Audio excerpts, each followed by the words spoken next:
माता बोले, कहिए नारद, बहुत समय बाद तुम्हारा आगमन हुआ, तुम कहाँ थे?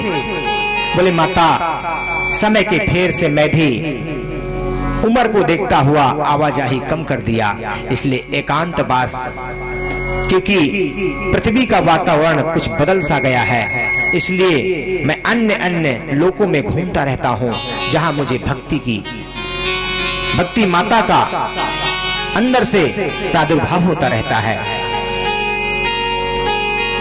बोले, नारद जी मैं क्या स्वागत करूं? बोले, कुछ नहीं माता, आपका दर्शन हो गया, यही स्वागत है। बोले, माते बाबा कहाँ चले गए? बोले, बाबा तो ध्यान में चले गए, तपस्या में चले गए।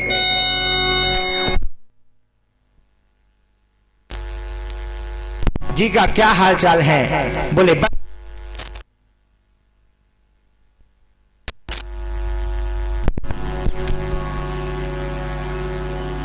मेरे स्वामी मुझसे कुछ छिपा कर नहीं रखते हैं, लेकिन मैं हमेशा उनके साथ रह करके तृप्त हूं।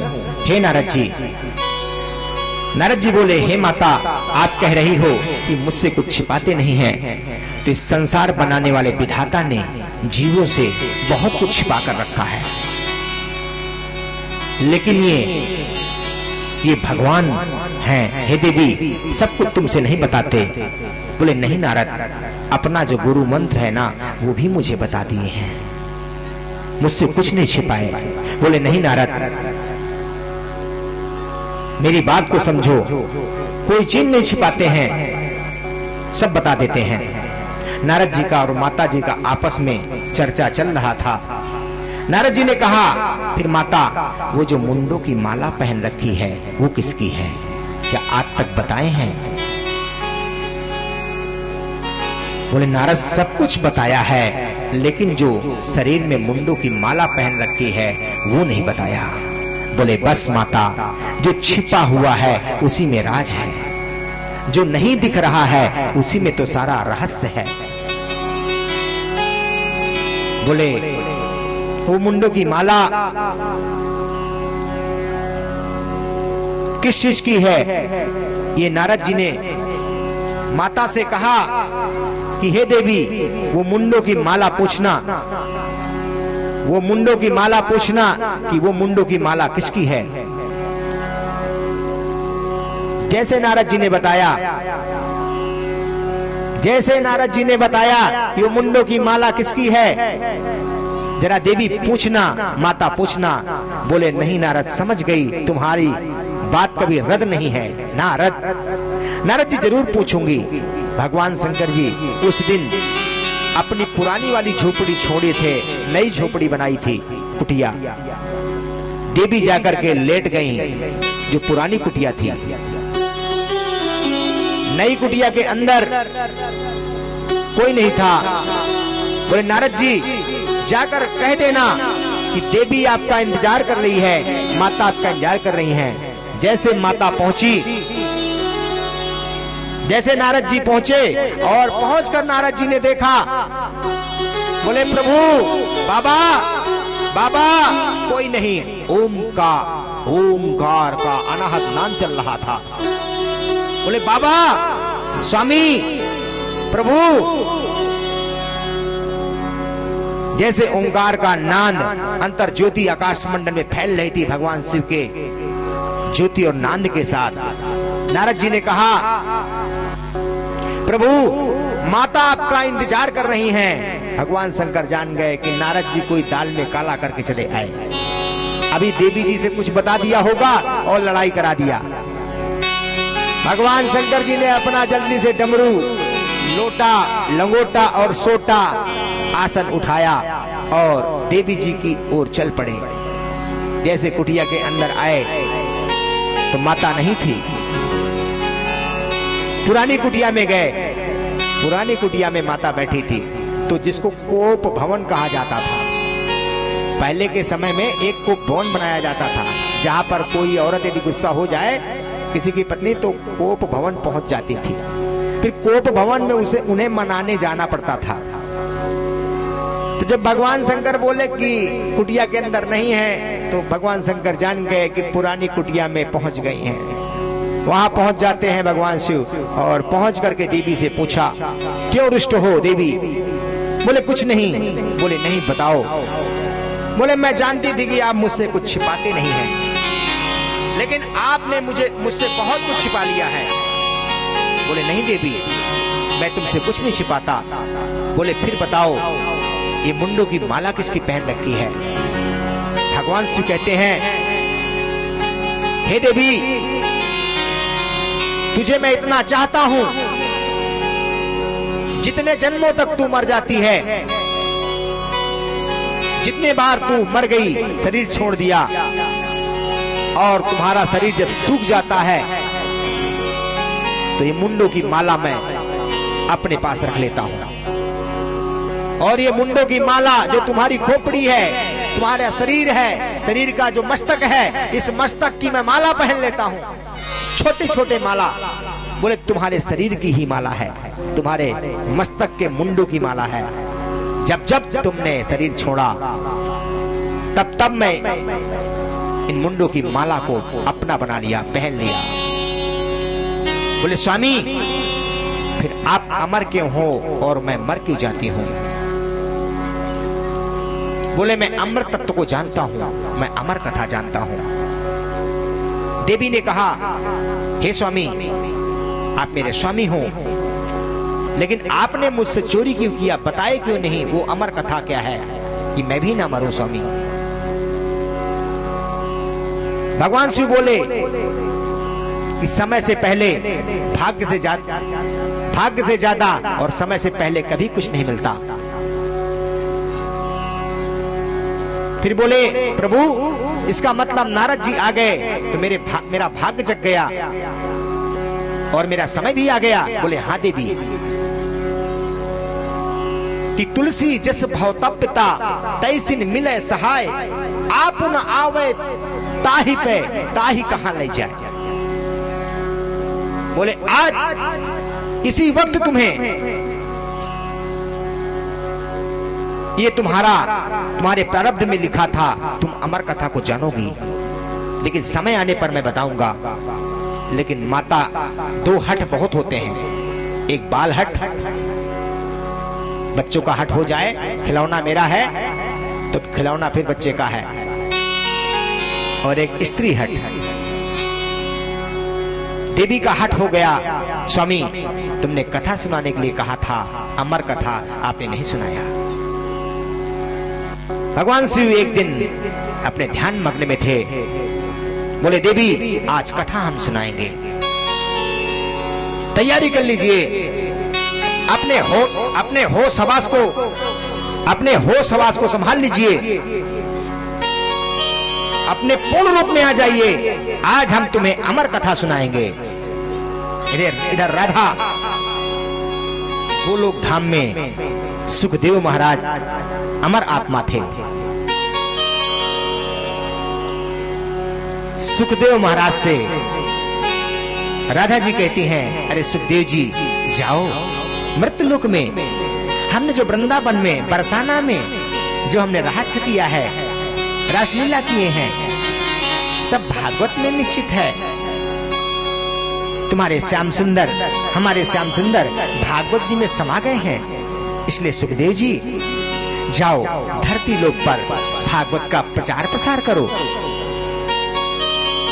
सुखदेव जी बोले, हे माते, मृत्युलोक से एक बार मैं बड़े मुश्किल से निकल कर आया हूं, ये गोलोक धाम आ गया हूं, अब फिर मुझे मत फंसाइए, अब दोबारा मुझे न फंसाइए। कई बार राधा रानी के कहने पर सुखदेव जी तैयार हो गए। राधा रानी ने कहा, सुखदेव जी तुम्हें माया भगवान की नहीं घेरेगी, ये हमारा आशीर्वाद है। सुखदेव जी सोचे कि अपने मन से मैं कहां जन्म लूं, तो बोले बाबा भोलेनाथ के आसपास चलते हैं और वहीं शायद हमारा जन्म हो जाए। अमर आत्मा जो ज्ञानमान आत्मा होती है वो अच्छी जगह चयन करती है। सुखदेव जी उड़े, अपना रूप लिया आत्मा का। जैसे आत्मा और परमात्मा का अंतर समझिए। जैसे किसी बहुत बड़े अंगारे को उठा करके किसी से टकराया जाए, जो उससे चिंगारी निकलेगी वही जीव है। जो अंगारा से चिंगारी निकलती है वही जीव का रूप समझिए। ऐसे ही परम पिता परमात्मा है, उसकी हम जो चिंगारी हैं वही हम जीव हैं। सुखदेव जी चल देते हैं और जहां पर बाबा कथा सुनाने जा रहे हैं देवी को, अमर कथा, वहीं पर सुखदेव जी ने तोती और तोता का समागम हो रहा था आपस में। सुखदेव जी ने मौका देख लिया कि बहुत अच्छी जगह है और तोती के द्वारा अंडे के रूप में परिणित हो गए। इधर भगवान शिव जी पहुंच जाते हैं। ठंडी का समय था और बाबा का दरबार भी, हिमालय भी ठंडी ही होता है। बर्फीली पूरी जगह थी। बद्रीनारायण के समीप सम्याप्रास स्थान के पास जैसे भगवान शिव ने डमरू बजाया, डम डम डम डम डम डम डम डम डम डम, डिगा डिगा डिगा डिगा, डम डम डम डम डम। बोले भोलेनाथ पार्वती की जय हो। जैसे भगवान ने अपना डमरू बजा दिया। डमरू बजाने के बाद सारे के सारे सब उड़ गए, तोती तोता सब उड़कर चले गए। सारे जीव जंतु सब भाग निकले।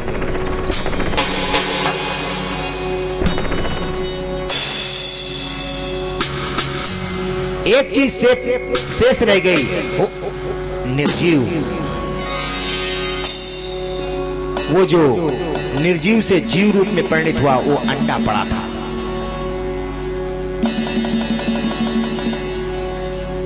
तो देवी ने, भगवान शिव ने कहा था कि हे देवी, मैं कथा सुनाने तो जा रहा हूं लेकिन मेरी एक आदत है। बोले क्या?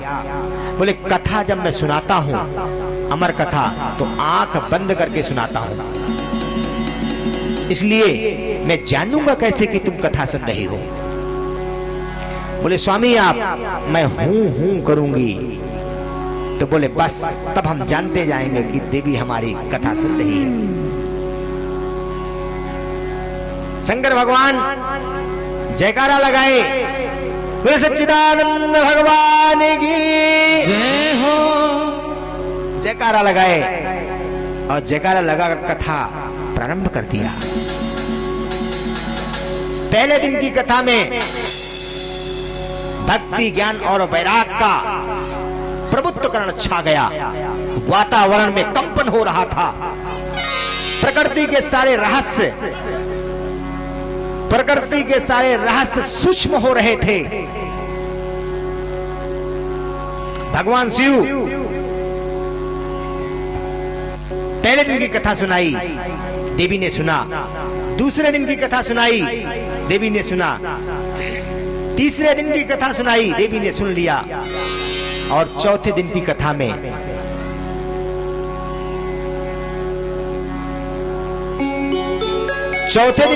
देवी सो गई। हुकारी भरना बंद हो गया।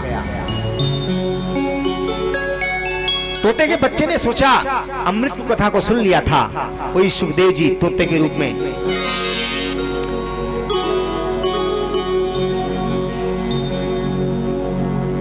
जैसे तोते के रूप में कथा को सुन लिया था। तो सुखदेव जी वो तोते का बच्चा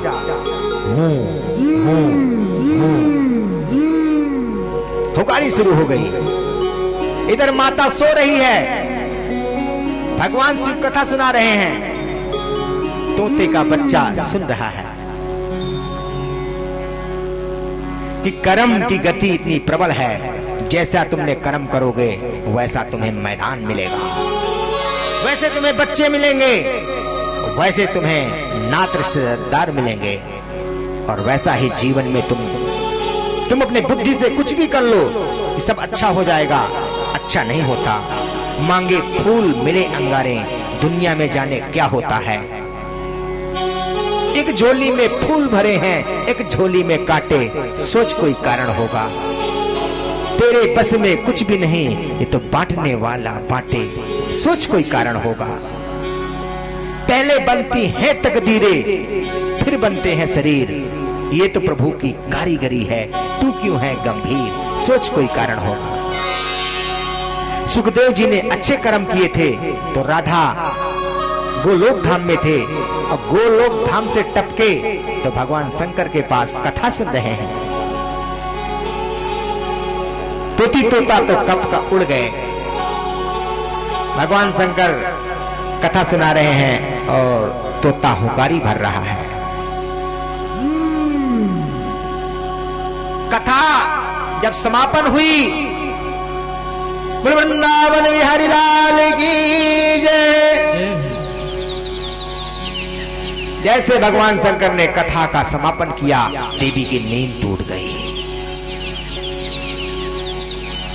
भूमि रापो नलो वायु खम मनो बुद्धिरेव च अहंकारिति यम्मे भिन्ना प्रकृतिरष्टधा। जल, पृथ्वी, वायु, आकाश, तेज, अहंकार, मन, बुद्धि, ये जल जमीन जितना भी आपको दिख रहा है, अंधकार और प्रकाश, ये सब माया का खेल है। वो देवी सो गई जो इसके रूप में भास रही है। बनाने वाला, विश्व विधाता, जगत नियंता, अखिल ब्रह्मांड नायक कथा सुना रहा था। लेकिन शक्ति, शिव और शक्ति दो हैं। शक्ति सो जाती है और शिव सुनाता है। शक्ति के भाग्य में भी नहीं है,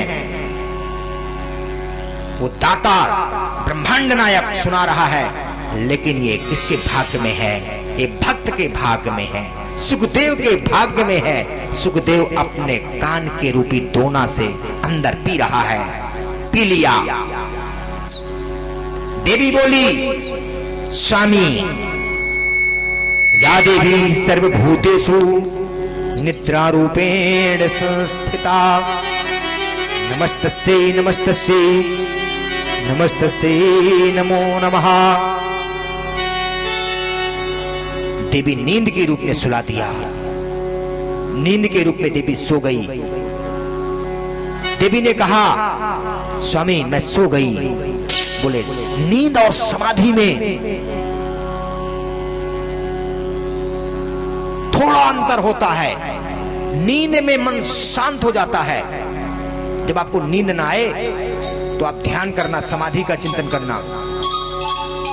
नींद में मन शांत हो जाता है और समाधि में मन बुद्धि में लय हो जाता है, इसलिए बुद्धि बलवान हो जाती है। तपस्वी की बुद्धि इतनी बलवान होती है, प्रखर हो जाती है। और नींद वाला व्यक्ति, नींद शरीर को शांति देती है, थका शरीर ठीक हो जाता है। फर्क बस इस गुफा के जो हल्की पन्नी पड़ी है, नींद और समाधि।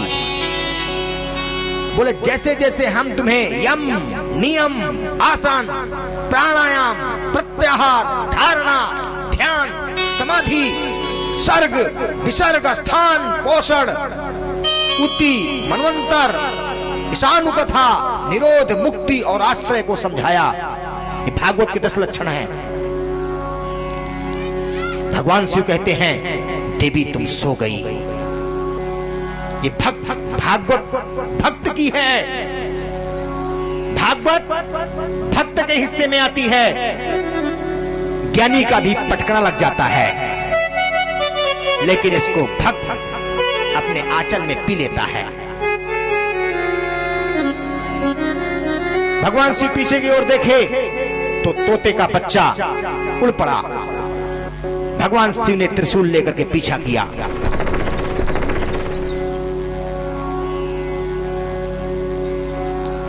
जैसे भगवान शिव ने त्रिशूल लेकर के पीछा किया तो वेद व्यास जी की पर्णकुटी के पास पहुंच गए। संयोग ऐसा हुआ, ऐसी हवा चली, जिस समय सुखदेव वो तोते का बच्चा उड़ते उड़ते उड़ते उड़ते व्यास जी की पत्नी के पास पहुंचा, तो व्यास जी की पत्नी को जमुहाई आ गई। जमुहाई आ गई तो तोते के बच्चे ने सोचा बस घुस जाओ अंदर। वृंदावन बिहारी लाल की जय हो। वारे दाता, वारे दयालु। ऐसे समय पे जो कथा सुन लिया था, तो जैसे जमुहाई अंदर घुस गए सुखदेव जी दयालु, तुरंत व्यास की पत्नी की जमुहाई ला दिया कि बस यहीं घुस जाओ।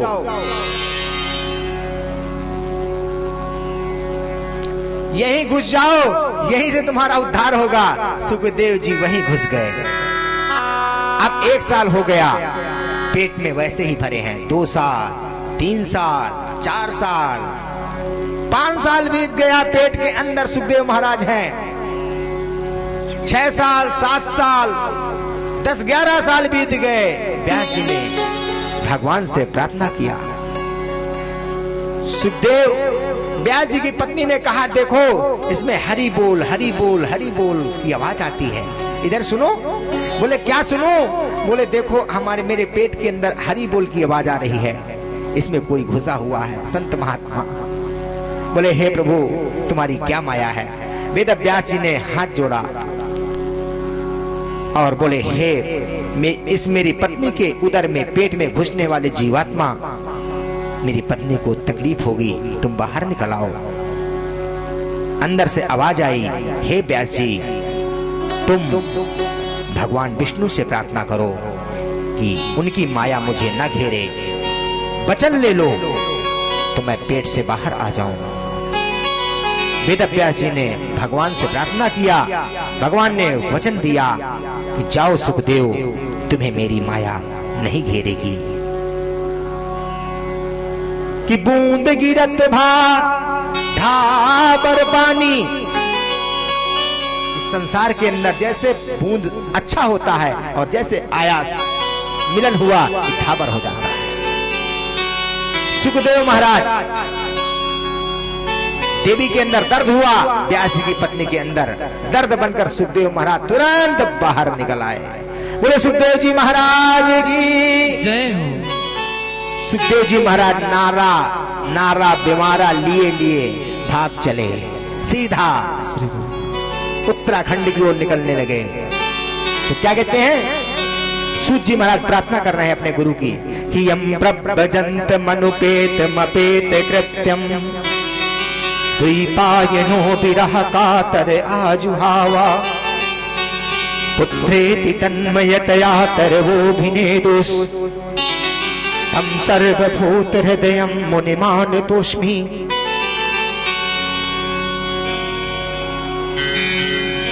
बेटा बेटा ठहर जाओ,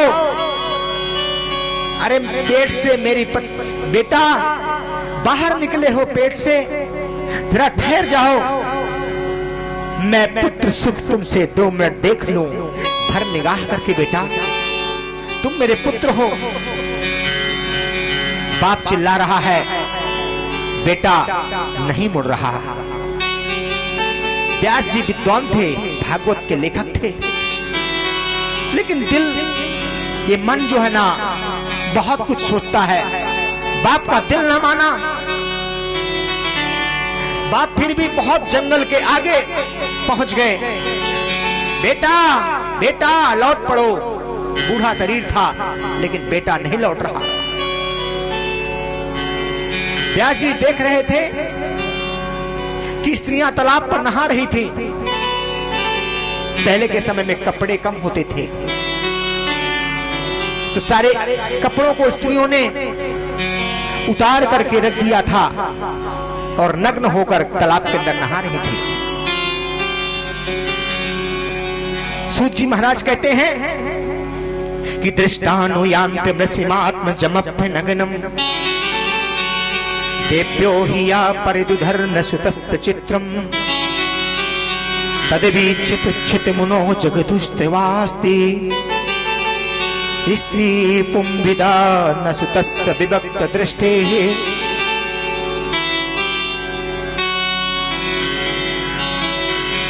उस समय वेदव्यास जी आके जा रहे थे, उन स्त्रियों के सामने से बीचों बीच से सुखदेव निकल गए। उन स्त्रियों ने कपड़े नहीं पहनी, लेकिन जब व्यास पहुंच जाते हैं तो स्त्रियों ने दौड़कर कपड़े पहन लिया। व्यास जी काफी मील आगे दूर भागते गए, बोले बेटा एक बार मां को मुंह दिखा दे, फिर लौट जाना। लेकिन सुखदेव जी नहीं लौटे। वृक्षों ने उत्तर दिया, ये महामुनि है, ये परमहंस है, यहां बाप और बेटे का रिश्ता नहीं चलेगा वेदव्यास। ये अवतारी पुरुष है, ये मोह ममता से बहुत आगे निकल गया है, तुम लौट जाओ। वृक्षों के पेड़ों के उत्तर को सुनकर के सन्नाटा, सनसनाहट, जंगल का एकांत एरिया, व्यास जी लौट पड़े। सरोवर के पास आए, हाथ जोड़े, हे बेटियों मैं तुम्हारे बाबा परबाबा के बराबर हूं, हाथ जोड़कर एक प्रार्थना करता हूं, लेकिन मैं विद्वान हूं, मुझे संशय है। क्या बेटी ये बताओ, मेरा ये 18 साल का बालक युवा तुम्हारे सामने से निकल गया और आप नग्न होकर स्नान कर रही थी, आपने कपड़े नहीं पहने, लेकिन जब मैं निकल कर आया तो आपने कपड़ा पहन लिए। देवी ऐसा कौन सा कारण था? स्त्रियों ने कहा कि बाबा जी उनके निगाहों में हम भारत की नारियां हैं, हम निगाहों को पढ़कर बता देती हैं ये मनुष्य क्या है। उनको जो आपका बालक 18 वर्ष की उम्र का निकल गया, उनके निगाहों में स्त्री और पुरुष का भान ही नहीं था कि कौन स्त्री है और कौन पुरुष है। लेकिन आप विद्वान हैं, आप दुनिया को ज्ञान देने वाले हैं, इसलिए आप स्त्री पुरुष का भान जानते हैं। इसलिए आपकी निगाहों को हम देख करके, निगाहों के आक्ष को हम देख करके हमने कपड़े पहन लिया। वेदव्यास लौट पड़े। सूत जी महाराज 88 के 88,000 ऋषि बैठे हैं। सूत जी महाराज उन ऋषियों से कहते हैं कि मानव का परम धर्म है, मां के पेट के गर्भ से आने के पहले जहां से आया उस परमात्मा में समर्पण हो जाए, ये परम धर्म है। कि धर्म न दूसर सत्य समाना, आगम निगम पुराण बखाना।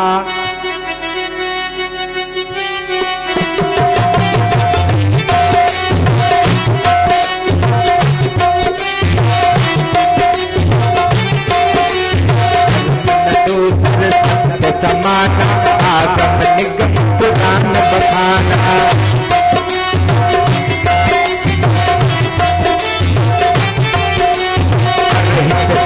जिसके मन माही, तो जग कछ दुर्लभ नाही।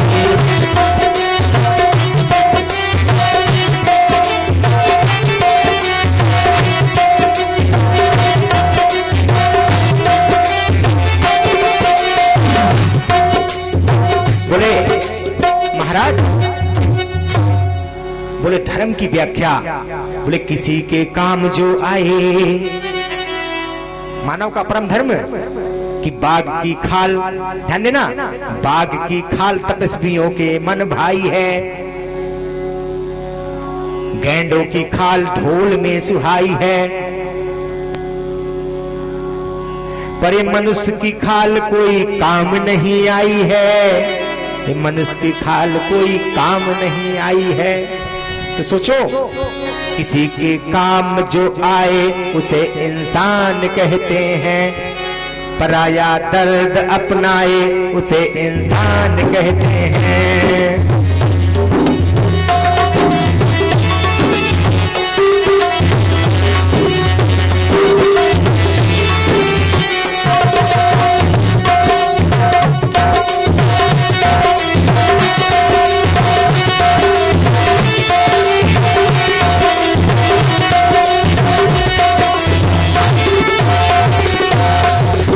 कभी इंसान है कितना, कभी इंसान है, कभी सुख है कभी दुख है, किसी का नाम जीवन है, कुछ भी घबराए उसे इंसान कहते हैं।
बोले मानव का परम धर्म है किसी के काम आना।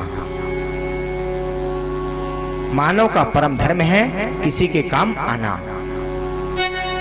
दूसरे में कह दिया किसको पूजे किसको छोड़े।